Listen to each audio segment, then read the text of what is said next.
All right, so today we're going to talk a little bit about plates and throwing plates. So on one hand, plates can be really simple to throw, but the big challenge of them is going to be later when they're dry and we get into the trimming process. So, similar to maybe a bowl or a cup that's going to be trimmed, plates we're going to make much thicker than they need to be. But with that, it's also really important that we focus on compression and having them well centered so that they don't want to crack, and strong rims so they don't want to crack, because flat objects in ceramics are inherently always going to want to crack. And so we want to make sure we don't get what are referred to S-cracks, and it's just where your plate will have an S-shaped crack across the bottom. So that's a bad thing. So I've got about 5 pounds of clay. I'm going to go over 3 different types of ways of making a plate, and then they'll sit and have to be trimmed in a day or so as they get stiff enough or leather hard enough. So this first one will be just kind of more of a traditional straight up center and throw the plate. And you'll see that the plates, they kind of make themselves. It's really kind of convenient. So again, I got about 5 pounds of clay here. So I'm going to go ahead and throw my plates right on the wheel head and show you how to pick them up. You could also use bat pins and use a bat if you prefer to do that. It's obviously easier to pick up a plate after it's on a bat. Maybe I'll do one of these on a bat just to show that. But you have to be careful with bats, because they can take, if they're on plastic bats, they can take a lot longer to dry, and you can end up losing your rim or your rim cracking off. We'll talk about that in a bit. So again, I'm just going to go ahead and just lightly moisten my wheel head to get all the kind of dust and crud off. And then I'm just going to put my ball right in the center, kind of pack it down really well to make sure it doesn't want to go anywhere. Put some water down. And again, kind of like before, or I'm going to center this basically like anything, with my right fist on top and my left palm kind of controlling the side of it.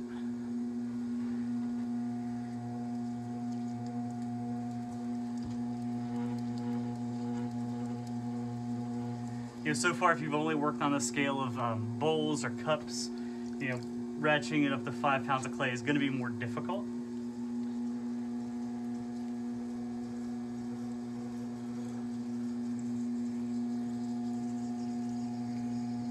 Starting out with a centered plate, though, is really important. And basically, I'm just going to make a big, thick disc. Let me find my ruler. You'll see on the project sheet that there's a variety of different plate sizes we're going to make. Right now, this one is about 8 inches. It needs to be a little bit wider, though. 5 pounds, I can get it out to about 10 or 12 inches. And I'm just going to push down in the center to get that clay to expand horizontally.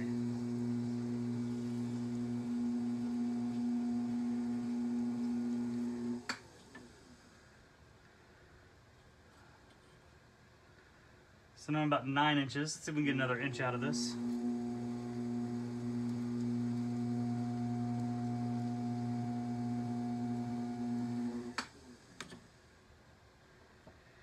All right, so that's just over 10 inches. So basically right now, this is a plate. It's not a great plate. It's got some problems with it. For one, it's higher here in the center. It's probably kind of hard to see, but my center point is the highest point right now, aside from maybe this edge. And this edge, what's going to be the rim, that's really thick. That's pretty beefy. And so what I've got to do is figure out how to make the rim better, and then how to make the contour of the inside better. Thinking about it like a bowl, we don't want a whole lot of bumpy transitions on the inside of here. We just want kind of a smooth, clean surface. And so I need to pull up my rim a little bit. And focus on the center of this. So first I'm going to focus on the center. And I like to do this a couple different ways. I have this blue rib that's really firm, which is really nice. Or a wooden rib. Or even for bigger plates, I've made myself a big wooden rib. And essentially we want like a really firm rib, because the clay is going to push back a lot. You know, it's one of those where a rubber, like a plastic or rubber, like red rib is going to be really difficult. Metal ribs aren't really great either for it because they're flexible. I'm just going to start by just gently pressing in the center or close to the center. Again, I don't want to push directly in the center, but I'm just off the center.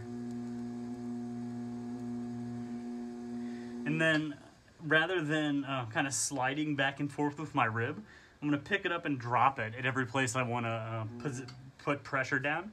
If I start sliding it around, that's going to give me those S-cracks.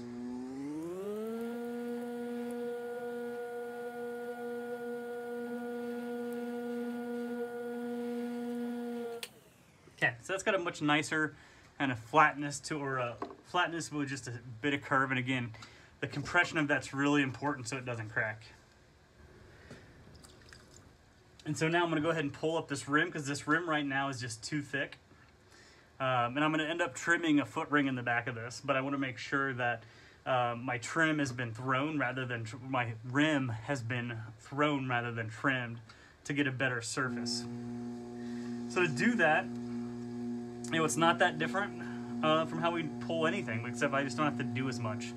So I'm going to use my left hand on the inside like that, just kind of basically coddling the clay. And then with my right hand, and again, I'm going to do this with a sponge, but you don't have to do it with a sponge. I'm basically just going to push in to my left hand, and that clay is just naturally going to go up and naturally start forming a better rim. You can see my rim is a much better thickness now. From the side here, we can see it's much taller than it needs to be. You know, so it must be like a pie plate. We don't want that.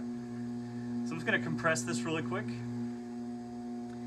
And then what I'm going to end up doing is similar to a bowl. I'm going to lay down the rim real quick. But before I do that, I'm going to come back with my wooden knife tool and just give myself that guidelet for later when I cut this off. Because here in a minute, it's going to be harder with the rim. So I'm going to use my rib and just very gently lay the rim down. Again, my left hand's there just to kind of support it just in case. And then I'm going to take my chamois and just compress that really well. And then this plate's basically done right now until it's time to trim this. So I'm going to go ahead and cut this off.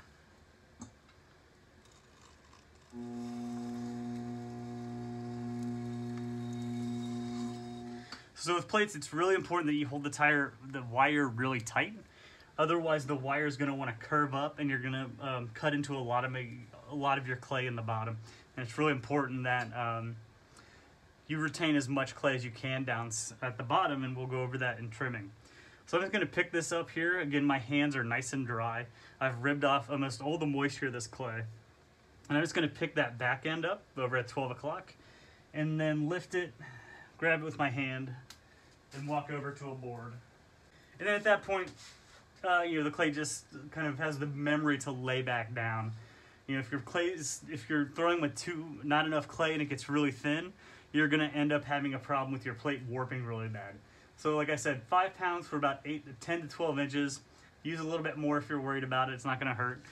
We can trim down the excess weight later. So here is just a kind of another way. So I just kind of did that in the more traditional centering fashion. I'm going to do this one a little bit different way. I'm going to use my hands, and then I'm going to grab a paddle to help kind of spread the clay out. So if centering this much clay is difficult, this might be more helpful.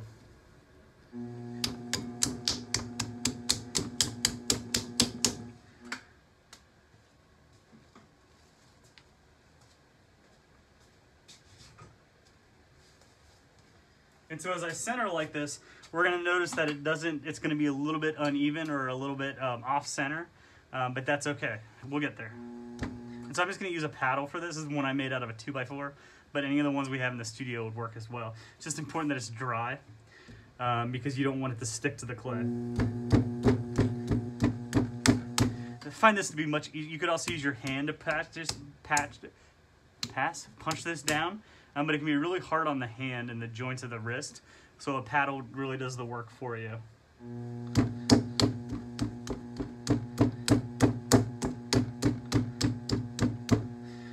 going pretty slow so that it's trying to make this pattern or mark as often as possible to keep it as even as possible.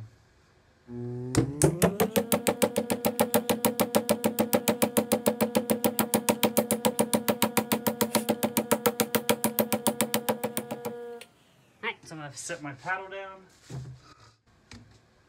grab a needle tool.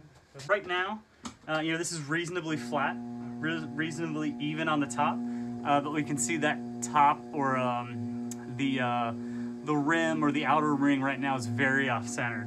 You know, I could try and muscle this around to center it, but it might be difficult, or it'd be really still kind of challenging, because if I try and, you know, push the sides in, then it's going to affect the top, and all of a sudden the top's not even. It's just this like horrible back and forth. So I'm just going to grab my needle tool and just very carefully draw a circle, and then just drop that circle all the way down until I hit the wheel head, come out to the side, take off this extra clay. And now, aside from a little bit of undulation in the top from the paddling, I've got a mostly centered disc of clay here I can start making a plate out of. And because I didn't use so much of the centering pressure, kind of the pushing my hand back and forth, this method does you know, potentially have less likelihood of cracking. You know, the amount of water that gets put down in centering, and the pushing and the pulling and the pawing and all of that really encourages the clay to want to crack later on. But this method, I haven't added any water yet, and I haven't really pushed around on it. I've just really kind of compacted things, and that's really going to help for the strength of the plate later. And not having to put as much water down means it's also going to dry faster for trimming purposes. So I'm just going to put a little bit of water down. Then I'm going to come back in with my rib and just start trying to focus on the top. Just trying to make that very light curve shape to the inside. Put more water down as I feel it getting drier. Again, I might have to go back towards the center, because I effectively want the center area to be the low point, and then the rim to be the high point.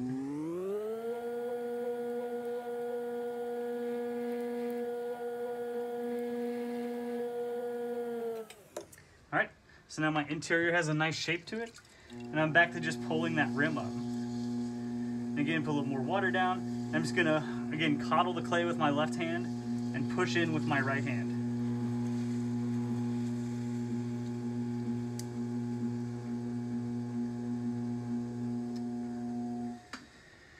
And so this edge of this rim shape is a little bit off because of this method, but I go ahead and just cut this a little bit more even. And just slowly come into the side with the needle tool.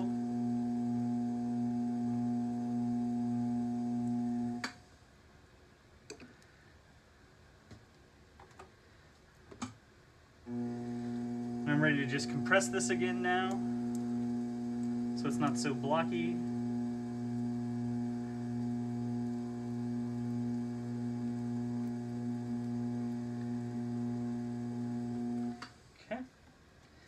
And again, more of a pie pan. Just going to open it up with my rib.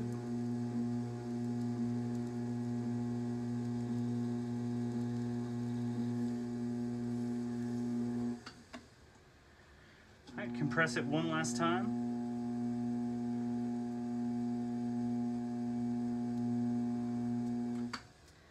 And we'll be right back.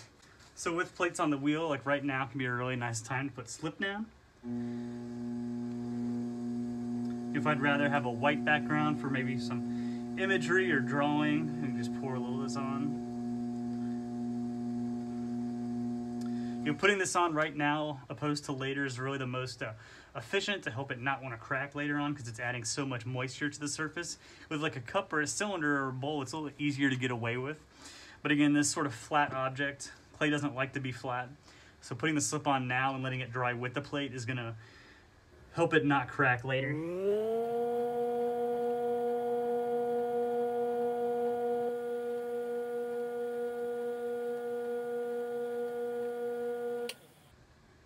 we go. go. It's a nice smooth coating.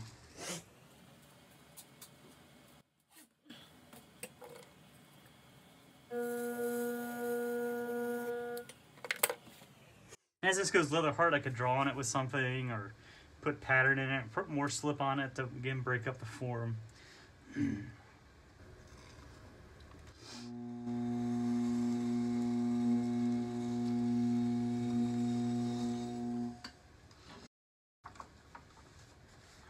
And again, clean, dry hands. I'm going to come up here to 12, lift up the surface, and then pull this forward, pick up, move over to a table. All right, so for this last method, like I said, I'm going to go ahead and use a bat.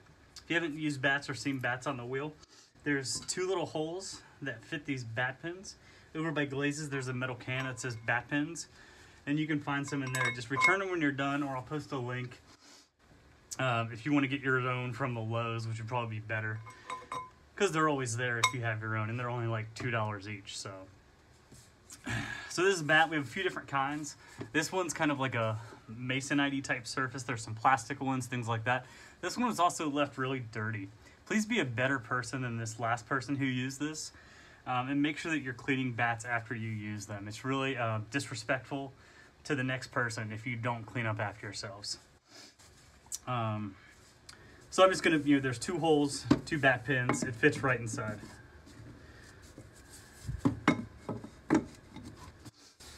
So like I said, there's this kind of masonite structure one and then a plastic one. I prefer the masonite style one, especially for plates, because it's gonna absorb a lot of the moisture. And as you're gonna find, as we talk about, plates take forever to dry to be able to trim. So having this absorbing moisture underneath is really helpful, where the plastic ones can just make that drying take a long time. So again, I'm just gonna put a little water on here just to clean this up.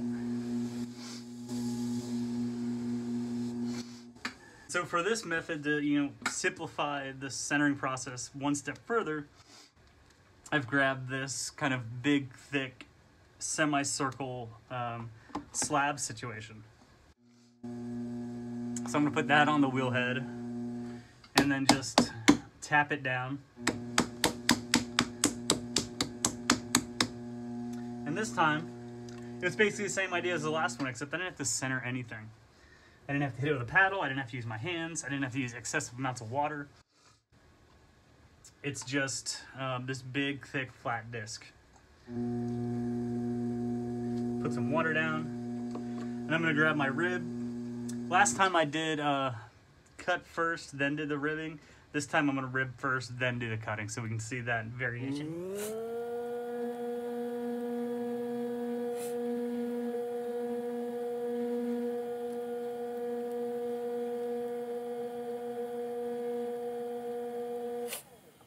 It's gonna be one of those moments where, depending on your wedging styles, wedging skills, you're almost certain to find an air bubble at some point in the throwing process.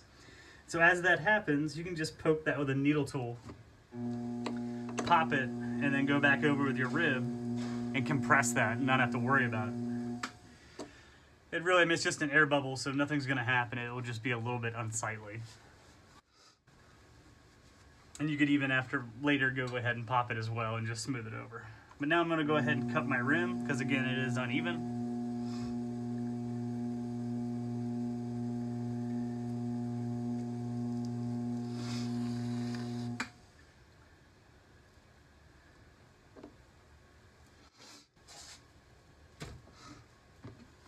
Here we go. And again, now all of a sudden, much quicker than that first one, we're to where we need to just start pulling up this rim. So I'm going to compress this edge first, because that cutting made it fairly sharp. Again, I'm going to lay my left hand on top to coddle the clay, and basically push in with my right hand.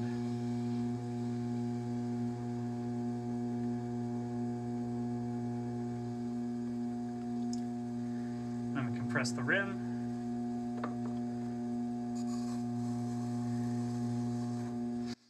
Get rid of this excess. I know what you're thinking, that's a lot of clay down there. It's gonna be really thick, it's gonna be heavy.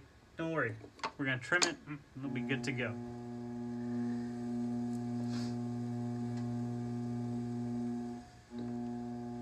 Actually, you know what? Let's do this one a little bit different real quick, because I didn't talk about that.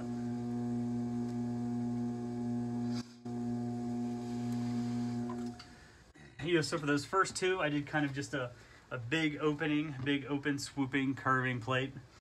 So let's say we want something a little fancier, maybe something with a knife ledge. And so to do that, I can leave this kind of hard curve down here on the inside.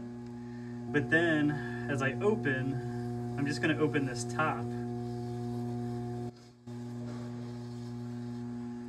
And then I'm just going to compress this to make it look a little bit better.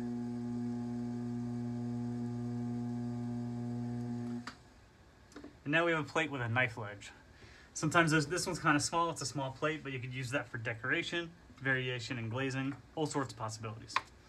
So this one's on a bat, so I'm just gonna be able to pick the bat off and don't have to worry about damaging the plate. But I do want to cut my plate now. It is very important. It will crack, it will break if you don't cut it off. And again, I'm holding this wire down as tight as I can. And look at that, it already started moving a little bit. And again, since I didn't have to use so much moisture, this is pulling out moisture, we're good to go.